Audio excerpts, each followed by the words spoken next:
인생들의 생명에 대해 깊은 관심을 가지신 하나님께서는 나병과 유출병 등에 관한 확인 절차와 정결법 등을 상세하게 말씀해 주십니다.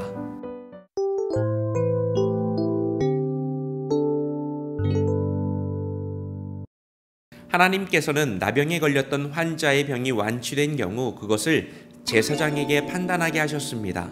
제사장은 절차가 복잡한 정결규례를 행함으로써 병의 완치를 선언했습니다.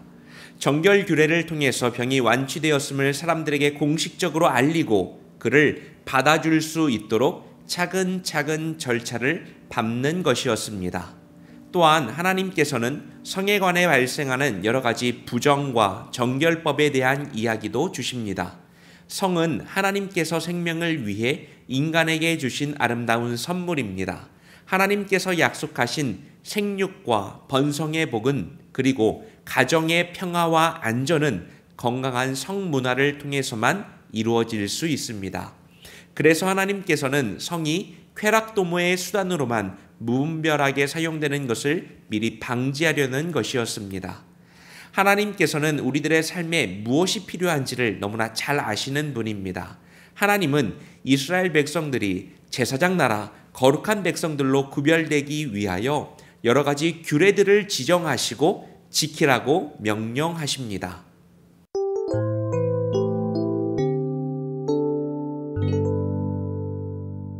오늘 말씀은 특정 상황 속에 있는 사람들을 위한 구체적인 규례들입니다. 하나님은 계속해서 산모, 나병 환자, 유출병 환자 등에 관하여 길고 복잡한 규정들을 말씀해 주십니다.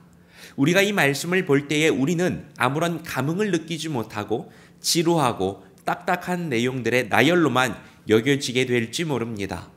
그러나 관점을 바꾸어서 당시에 이러한 문제를 겪고 있는 당사자 혹은 당사자의 가족이라고 가정해 본다면 이 말씀이 어떻게 느껴질까요?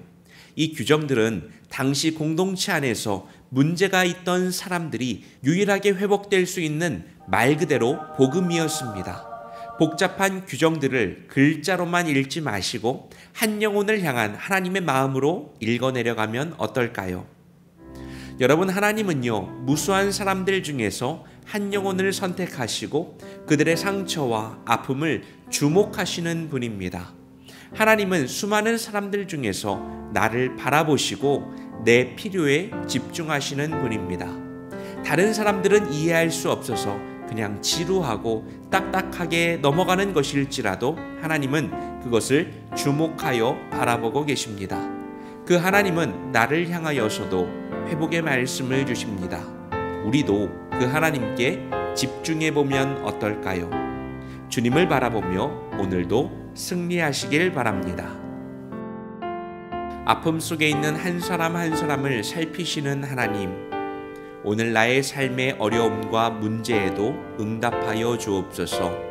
주님의 은혜로 회복되고 세워지는 복을 누리게 하옵소서. 예수님의 이름으로 기도합니다. 아멘.